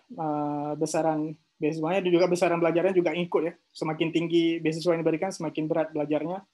Kalau untuk PhD itu sekitar 5.000 rial atau sekitar 21 juta, ditambah dengan kerja barangkali bisa dapat 7.000. Makanya yang PhD itu dibolehkan membawa keluarga, sementara yang master tidak dibolehkan. Baik, itu sejauh ini di Doha. Untuk buku, kami tidak diwajibkan untuk membeli buku. Kami hanya diwajibkan untuk membeli iPad, harus iPad yang merek Apple, karena material belajar akan diberikan lewat iCloud. Dan juga perpustakaan juga cukup lengkap. Kita nggak perlu membeli buku, hanya datang ke perpustakaan, dan jika bukunya nggak ada, kita ajukan pengadaan buku di pustaka akan mengadakannya mungkin dalam waktu 1-2 bulan. Baik, itu fasilitas yang ada di Qatar. Ya, sejauh ini hanya yang bisa saya sampaikan. Barangkali nanti ada pertanyaan bisa kita bantu, ya, informasi yang lebih jelas. Saya kembalikan ke moderator. Baik, jazakumullah khairan katsiran kepada Mas Anggi yang sudah menjelaskan, ya, luar biasa bagaimana kondisi, ya, berkuliah di Qatar, ya.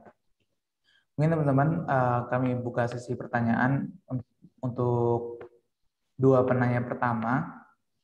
Ya, kami berikan kesempatan untuk yang bisa langsung bertanya, ya, yang bukan lewat kolom chat. Untuk dua penanya pertama, monggo yang ingin bertanya bisa langsung raise hand saja. Nanti ya, baik, Mas Nur Muhammad Syahid, kami persilakan menyampaikan pertanyaannya.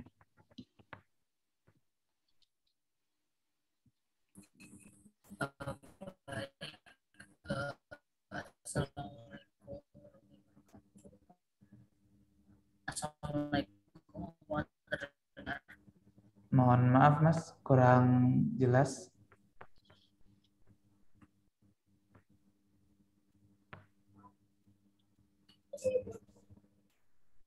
Halo. Masih terputus-putus.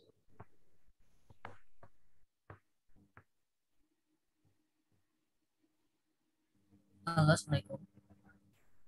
Ya, waalaikumsalam warahmatullah. Silakan disampaikan pertanyaannya, Mas. Jadi saya izin bertanya, apakah ketika kita untuk Mas yang di Arab Saudi tadi, apakah kita ketika lolos dan terdaftar di universitas negeri di Saudi, apakah otomatis mendapat full scholarship atau harus mendaftar di jalur penerimaan tertentu? Oke, terima kasih.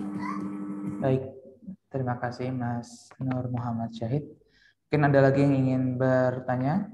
Kami tampung dulu. Silakan raise hand saja.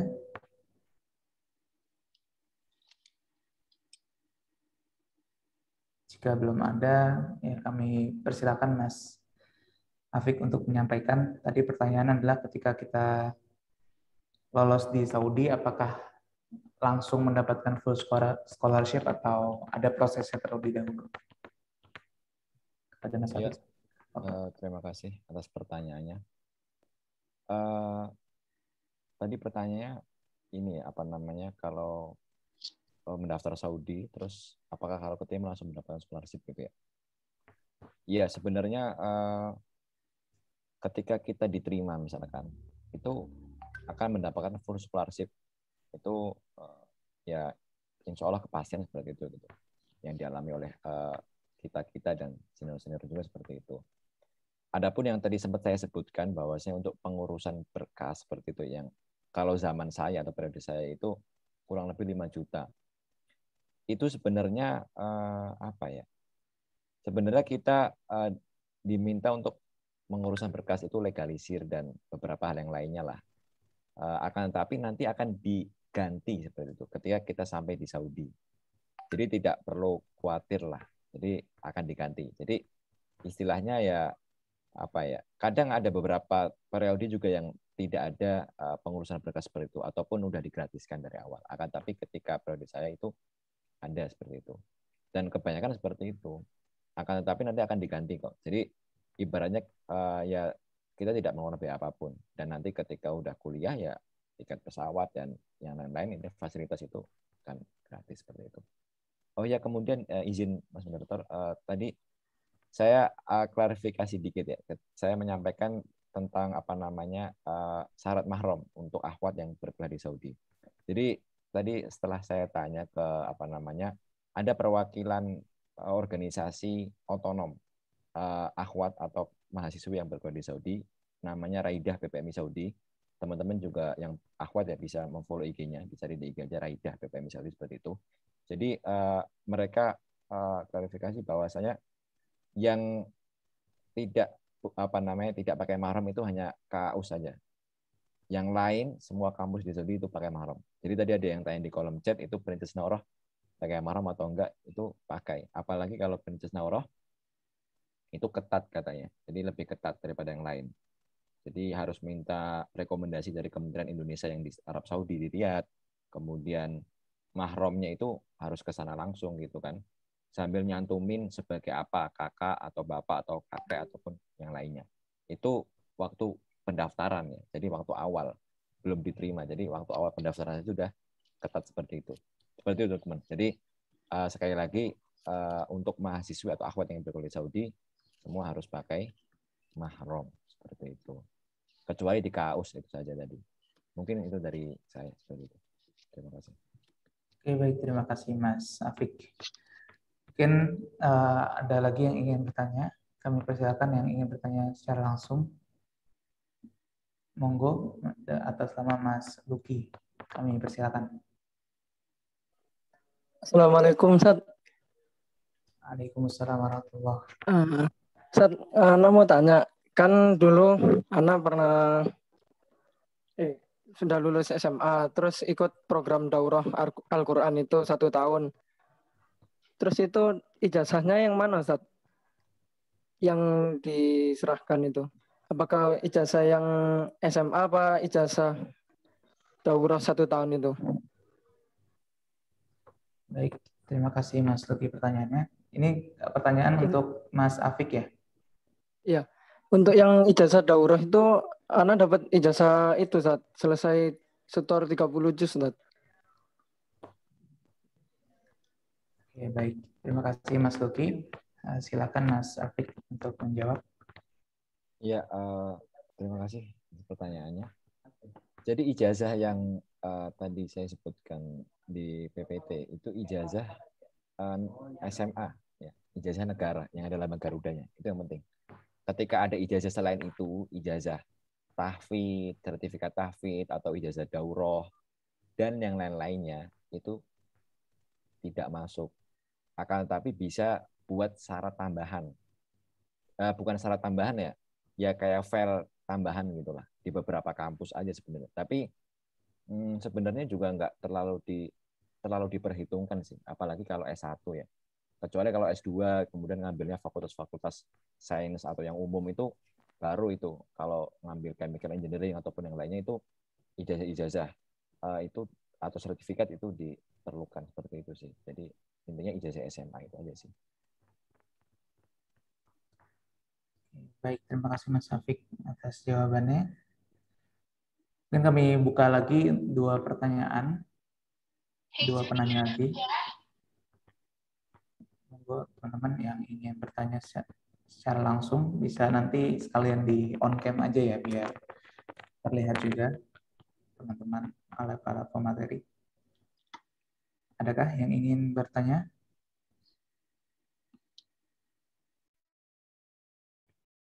Jika tidak ada, mungkin saya bacakan beberapa pertanyaan yang ada di kolom komentar.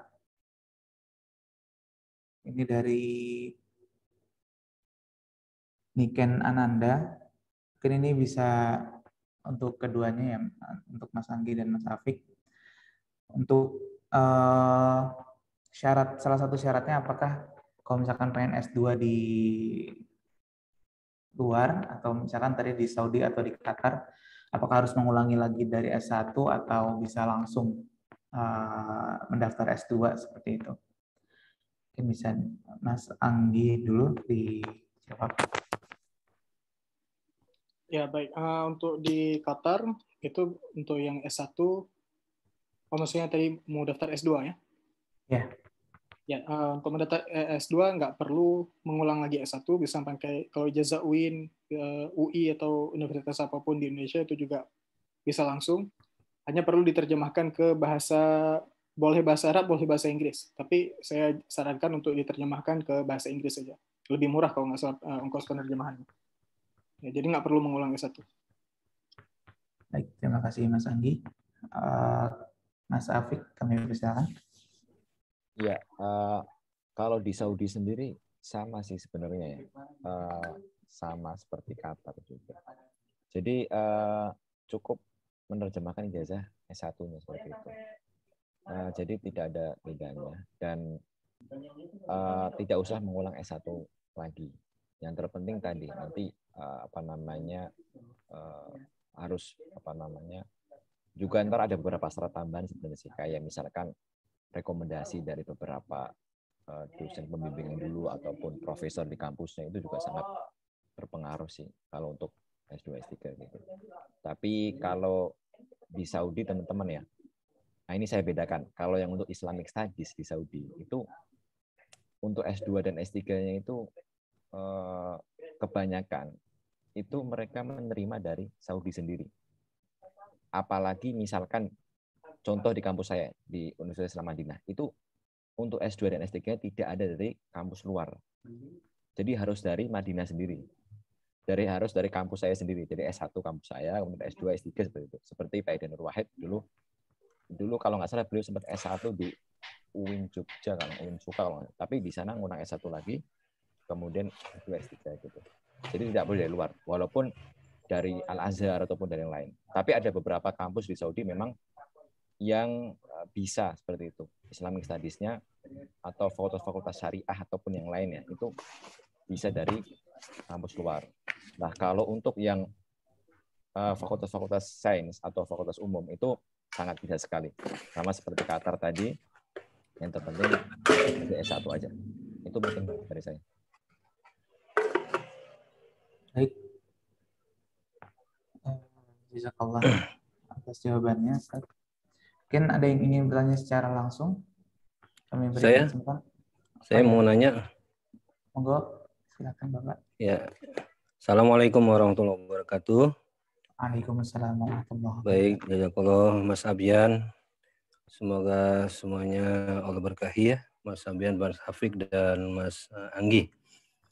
Saya Pak Safrizal itu mengelola pesantren tahfiz Quran dari SMP sampai SMA.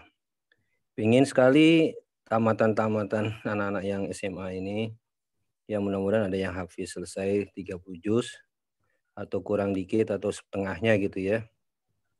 Ingin bisa sekolah di Saudi maupun di Qatar gitu ya. Tergantung nanti peluangnya dan minat dan yang dicari gitu ya. Tapi mudah-mudahan sudah difasilitasi oleh Mas Anggi dan Mas Afik ya. Buat mereka yang mau ke Qatar ataupun ke Saudi. Artinya mungkin nanti dikoordinasi di sana, nanti di sana yang membantu mengatur tempat kosnya atau orang tua asuhnya gitu ya, atau orang yang bisa ditempatkan lah sementara rumahnya atau apa seperti itu nanti di sana. Jadi mereka yang mungkin ingin sekolah kuliah di sana tuh tinggal datang aja gitu ya. Jadi di sana sudah disambut, difasilitasi dan ayo. Jadi semua yang lain pada senang karena memang sambutannya dan fasilitasinya luar biasa gitu ya. Dan ini yang saya mau tanyakan, apakah dengan keutamaan Quran itu yang mereka memang sekarang di program hafiz ya, hafizoh itu ada peluang kemungkinan besar lulus diterima atau tanpa tes gitu ya. Itu ya, kalau memang ya mungkin nanti kita coba ini menjadi suatu peluang ya santri-santri kami untuk bisa kuliah di sana beasiswa dan mungkin tanpa tes. Mungkin tesnya hanya administrasi saja mungkin gitu ya. Dan kalau mau tes hafalannya juga mungkin bisa. Kalau untuk yang di Madinah ada nggak Ustaz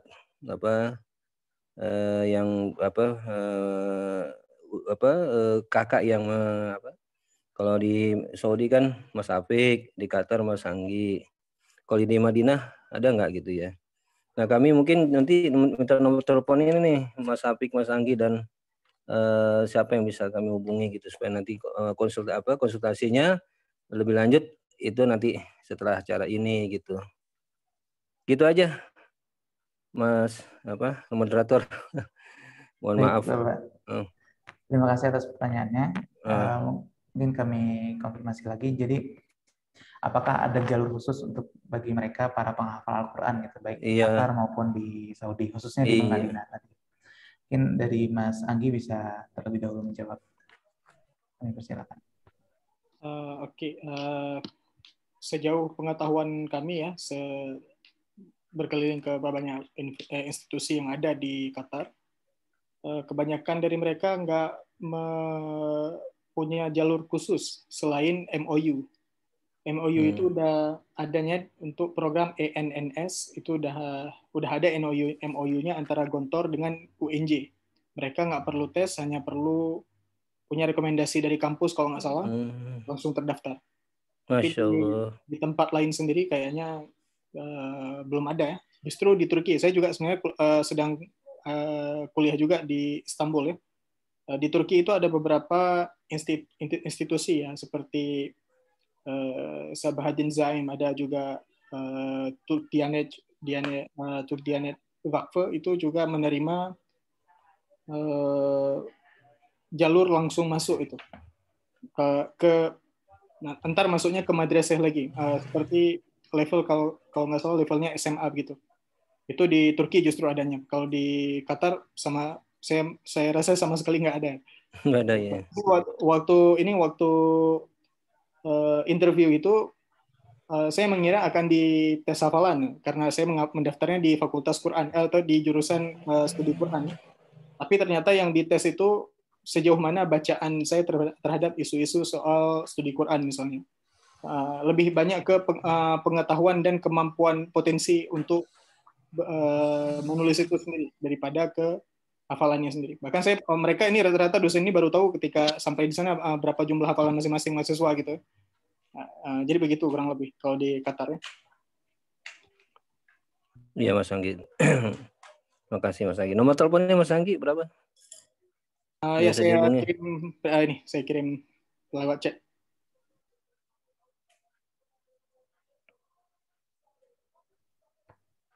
Ya, mohon maaf ada kendala koneksi tadi.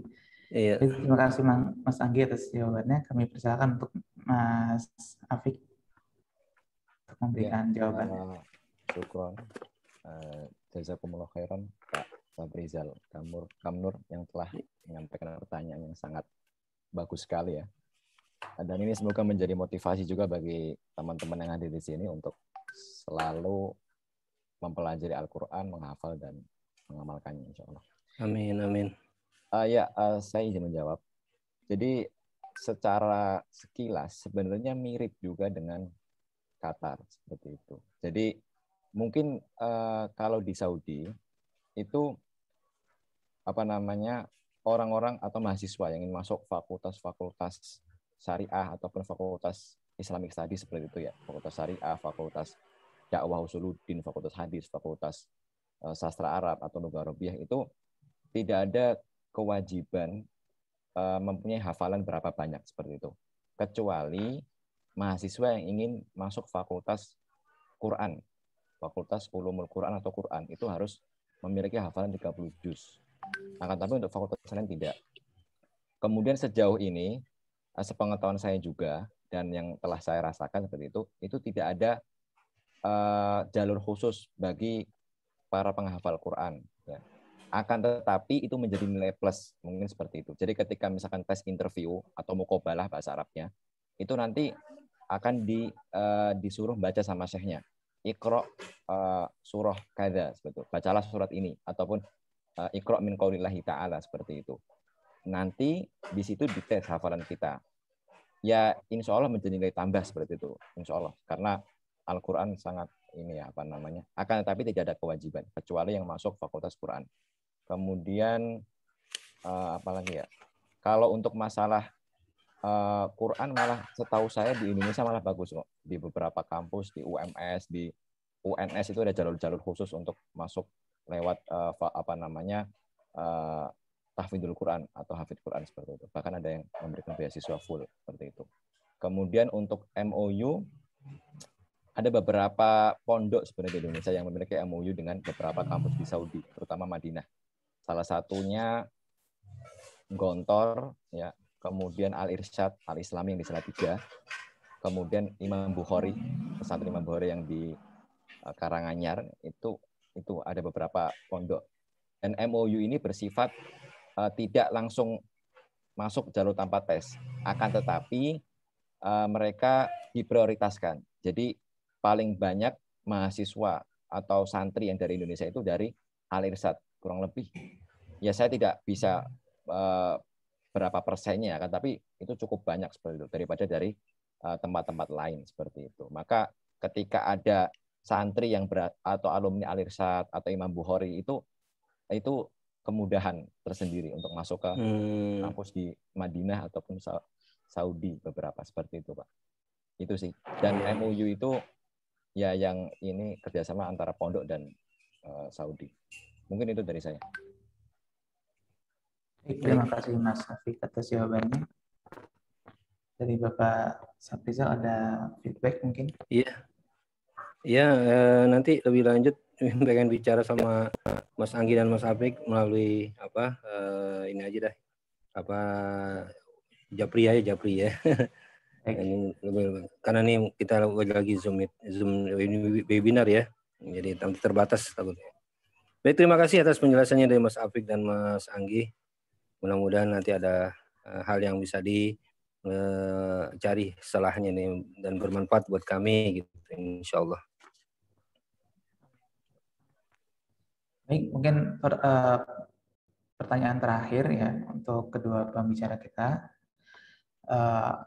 Ada pertanyaan bagi lulusan SMA umum nih yang tidak mengambil jurusan syar'i ya atau ilmu syar'i, itu bagaimana gitu caranya agar bisa berkuliah? Mungkin lebih khususnya ke yang Saudi ya, karena rata-rata backgroundnya adalah kuliah syar'i. Ya, mungkin juga di Qatar itu bagaimana step-stepnya ya. Dan kapan mulai kuliahnya? Kan kalau misalkan di Indonesia itu terhitungnya mulai Juni. Nah, apakah pendaftaran itu dari sebelum atau mungkin sesudah atau bagaimana? Nah, mohon dijelaskan. Mungkin dari Mas Afik terlebih dahulu. Iya, ini ya tadi pertanyaannya ya, apa namanya, kalau lulusan SMA gitu ya, kemudian mengambil ilmu-ilmu syariah atau fakultas keagamaan di Saudi ya. Itu apa namanya sangat baik sih menurut saya, karena ada beberapa teman-teman saya juga yang lulusan SMA gitu, bahkan kalau nggak salah ada yang SMK seperti itu ya. Itu apa namanya berkuliah di Saudi atau di Madinah. Kemudian bagaimana ininya caranya seperti itu? Ya caranya sama sebenarnya seperti teman-teman yang lain gitu, mendaftarkan lewat web seperti itu. Akan tetapi mungkin kemampuan kita saja yang di-upgrade. Misalkan teman-teman masuk ke inilah kursus bahasa Arab seperti itu. Ada di Pare kan banyak kan teman-teman. Kemudian kalau teman-teman mau lebih belajar bahasa Arab mendalam, ada Ma'had AMCF, seperti kalau di Solo ada Ma'had Abu Bakar As-Siddiq ya, yang bekerja sama dengan UMS. Itu juga salah satu cara teman-teman untuk mengupgrade kemampuan bahasa Arab dan ilmu-ilmu syariah yang lainnya gitu. Jadi nanti ketika tes interview itu paling tidak bisa menjawab dengan bahasa Arab atau bahasa yang lainnya. Jadi jangan kecil hati teman-teman. Karena Indonesia ini termasuk salah satu negara yang cukup bagus lah dilihat oleh Saudi gitu. Beda dengan negara yang lain. Bahkan teman-teman kami yang dari Cina itu bahkan mereka baru mualaf, daftar di Saudi, belajar dari nol lagi seperti itu. Jadi insya Allah kesempatan itu besar teman-teman. Yang terpenting kita mau berusaha. Seperti itu. Baik, terima kasih Mas Afik. Mungkin bisa dilanjutkan Mas Anggi terkait pertanyaan sebelumnya. Oke, ya sejauh yang saya tahu sih sebenarnya setiap kampus itu punya opening sendiri ya. Mereka punya kapan dibuka pendaftaran, kapan dimulai kuliah itu berbeda-beda tiap kampus. Hanya saja mungkin start belajar itu rata-rata dimulai dari fall, dari autumn, bulan September atau akhir Agustus atau awal September, biasanya seperti itu. Khusus untuk kampus misalnya seperti Hamad atau Hamad bin Khalifa atau Jamiah Qatar. Jamiah Qatar bukannya 2 kali setahun di fall dan summer. Kalau fall itu dimulai pendaftaran dari Juli sampai Agustus, dan untuk summer nanti dari Januari sampai Februari. Nah, untuk Hamad sendiri prosesinya, saya waktu itu mendaftarnya bulan November, ditutup pendaftarannya ntar bulan Januari, akhir Januari. Menunggu sampai interview itu di bulan Mei atau April, tergantung kita di list yang keberapa. Biasanya list utama itu akan diinterview lebih awal, lebih cepat. Setelah interview dan kita dinyatakan lulus, baru ntar diberikan kontrak scholarship atau kontrak beasiswa, mengambil tes medical. Tadi seperti tadi beberapa penyakit itu harus benar-benar nggak ada. Baru diberikan tiket, biasanya berangkat itu antara Agustus sampai akhir September, sekitaran itu. Dan itu langsung belajar, nggak ada persiapan apa-apa. Kalau memang dia mampunya bahasa Arabnya di level A, maka itu kampus nggak mau tahu ya.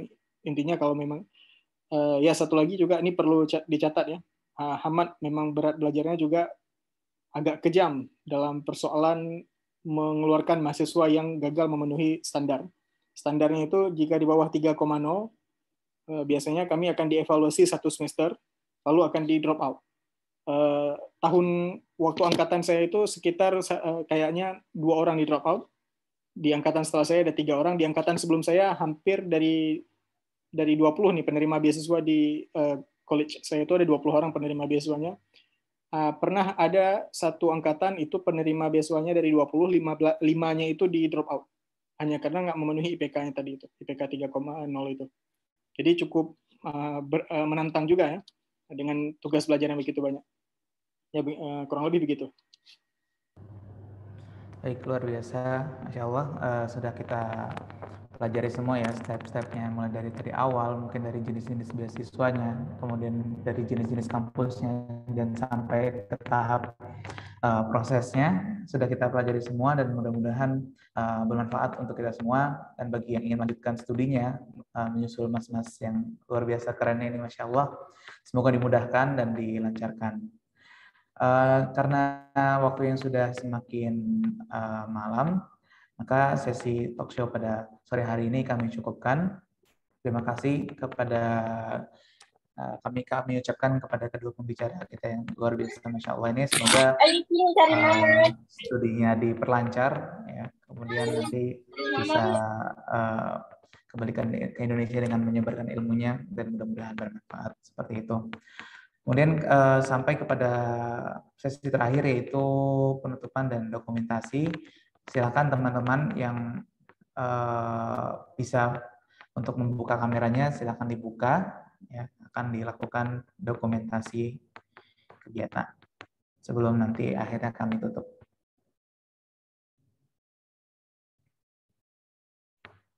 Silakan yang mungkin bisa membuka kameranya, ya, on cam, untuk kami dokumentasikan.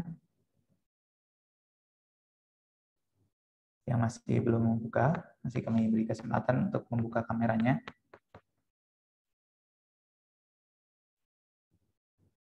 Oke, kami hitung ya. 3, 2, 1. Sekali lagi. 3, 2, 1. Baik. Terima kasih, jazakumullah khairan katsiran. Kami ucapkan sekali lagi kepada kedua pembicara kita, dan kami sampaikan juga kepada saudara-saudari kita dari seluruh Indonesia yang sudah berkesempatan hadir pada talk show kali ini. Mudah-mudahan bermanfaat. Dari kami cukup sekian. Apabila ada kesalahan dalam berkata-kata dan perbuatan, mohon dimaafkan. Dan kami tutup. Mari bersama-sama kita membaca hamdalah. Alhamdulillahirabbil alamin, dan doa kafaratul majelis. Subhanakallahumma wa bihamdika asyhadu an la ilaha illa anta astaghfiruka wa atubu ilaik. Saya Abin Ajrun fi Syauqi, mohon undur diri. Assalamualaikum warahmatullahi wabarakatuh. Waalaikumsalam warahmatullahi wabarakatuh. Terima kasih banyak semuanya.